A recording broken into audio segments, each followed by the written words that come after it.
صباح الخير يا صباح الامتحانات. لازم كده كلنا نتنشط ونقوم علشان نشوف ورانا ايه. ورانا اسبوع ان شاء الله ان شاء الله يعدي سهل وخفيف ولذيذ، وربنا يا رب يوفق اولادنا جميعا ويحميهم ويحفظهم. قلت انا لازم اروق البيت ترويقه محترمه استعدادا للامتحانات، علشان كده الاولاد يدخلوا الامتحانات مستعدين، الجو في البيت حلو والمود يبقى كويس. وطبعا زي ما انتم شايفين انا والله بروق اوضتهم في اليوم 100 مره، ولكن لازم الالعاب العرايس بتاعتهم، السراير، كل حاجه مقلوبه. فورا سميت الله وصليت على الرسول عليه افضل الصلاه والسلام، دخلت لميت كل الالعاب بتاعتهم، ودايما بجيب حافظات الالعاب دي كده بتخلي الاوضه عندي منظمه والحاجه شكلها كويس ومرتبه. بصراحه انا الترتيب في البيت بيريح اعصابي، يعني انا الشكل ده مهما كانت الاوضه نظيفه اول ما بدخل بحس ان انا في حاجه غلط، مزاجي بيكون مش تمام.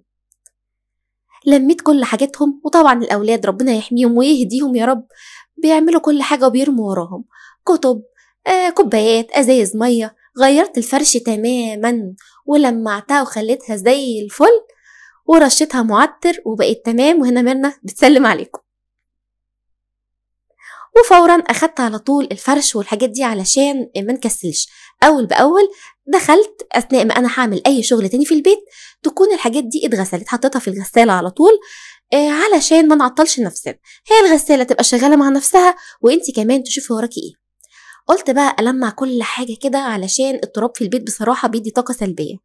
ابتديت ان انا ألمع النيش، وان شاء الله في على رمضان روتينات عميقة جدا. سيبكم من الكلام ده كلام فاضي، ما يجيش حاجة في اللي هنعمله في رمضان ان شاء الله. ابتديت ان انا ألمع كل حاجة، انا مش عايزة اشوف اي ذرة تراب في البيت. امي يلا تشجعي، ما تكسليش، شيلوا البطاطين، قاوموا البرد، قاوموا كل حاجة، اعملي الشقة خليها ريحتها حلوة، ريحتها معطر، خليها مبهجة، ما تكسليش خالص. علشان بصراحة البرد والشتاء احيانا بيخلينا مكسلين عن شغل البيت. انا قلت اديكوا طاقة ايجابية، شوية حماس، تقوموا كده تعملوا زيي على السريع.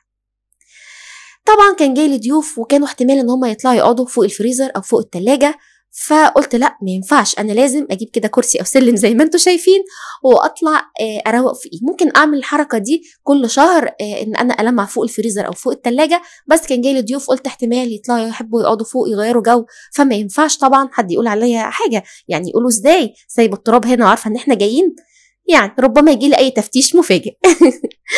ومستمره بقى بملمع الازاز وبملمع الخشب. بصراحه انا ما سبتش اي حاجه. مهما كانت ايدك في البيت انا مش فاهمه يا جماعه التراب ده بيجي منين، والتراب ده بيعصبني.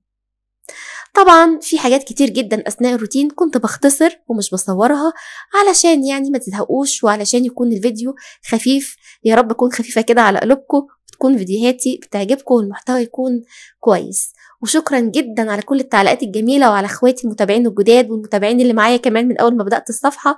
شكرا على الدعم، شكرا على كل حاجه. كالعاده ميرنا هنا لازم بتكون شايله هي واياد بونبوني او لبان، انا وريتكم قبل كده المخبأ السري. والعروسه دي بقى من تلوين ميرنا، فهي غاليه عليها قوي ومصره انها تتحط هنا، مع انها مش ماشيه مع الديكور ولا مع الالوان، لكن احنا ما نقدرش نعترض يا جماعه. تحكمات. كان في مفارش هنا شلتها، حطيتها برضو في الغسالة بعد لما الفرش اللي فيها ده هيطلع. شلت اي مفارش صغنطوطة، اي حاجات ببقى حطها برضو على كنب الانتريه او الصالون، شلته يتغسل وبعد كده هخليه بقى يتشطف ويتعطر. ومستمرة في التلميع.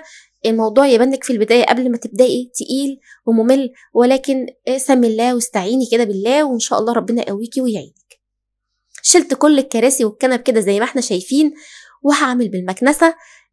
في العادي بعمل بالمكنسة وبشيل السجاد وبمسح تحته، ولكن احنا كنا مستعجلين، يعني انا مش عايزة افتح في الشغل قوي وعارفة ان انا عندي امتحانات، فقلت خير الامور الوسط، نلمع تلميعة حلوة، ندي مسحة تمام، وكده كده صدقيني طول ما انتي منظمة ومرتبة وايدك في البيت كل حاجة هتبقى سهلة. لو راكمتي الامور عليكي الامور هتبقى وحشه. خلي دايما ايدك فيها اول باول، اي حاجه ملهاش لازمه شيليها ارميها، اي كراكيب مش مهم يا جماعه بتجيب طاقه سلبيه جدا، شيليها ارميها، بلاش يبقى فينا العاده دي. اي حاجه ارمي، هتلاقي الشقه رايقه، البيت رايق، الامور تبقى تمام جدا. وهنا كنت خلاص خلصت كل اللي ورايا، وقلت اخدكم كده معايا البلكونه في جوله، نشم هوا مع بعض ونشوف الشمس كده مع بعض. وخلاص كل حاجه كانت طلعت معايا كده من الغساله، هبتدي ان انا انشر بس. وطبعا كان في ادوار تانية ورا ده، يعني شايفين بقى، هو ده التنظيم اللي انا بقول لكم عليه. حطيتها في الغساله، كنت خلصت كل الشقه، الهدوم طلعت هنشرها، ما تعطلناش خالص، لان خدوا بالكم وركزوا معايا كويس قوي، الاولاد في المدرسه بيمتحنوا واحنا لسه ورانا غدا هنعمله. الموضوع مخلصش لحد هنا خالص يا جماعه، اللي وصل لهنا يقول لي ايه رايه في الروتين، وازود لكم فيديوهات بالشكل ده الفتره الجايه ولا لا، ومستنيه اللايك والشير يا حبايبي. اول ما وديت الاولاد طبعا المدرسه، استغليت ان انا صاحيه بدري، استغليت ان في نشاط، فقلت لا خلاص هو ده يومه. الاولاد لما بيكونوا اجازه طبيعي ان كلنا بنصحى متاخر في الجو ده، قلنا خلاص هو اسبوع نعديه كده مع بعض بنشاط وبحماس ونخلص كل اللي ورانا، على بال ما يرجعوا ان شاء الله من المدرسه يكون كل حاجه خلصت والغدا كمان خلص.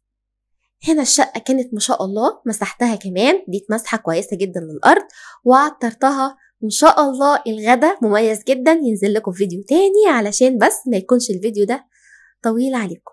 وأقول لكم بحبكم جدا يا أحلى أخوات ومتابعين في الدنيا، وأشوفكم على فيديو في فيديو جديد على خير إن شاء الله، والسلام عليكم.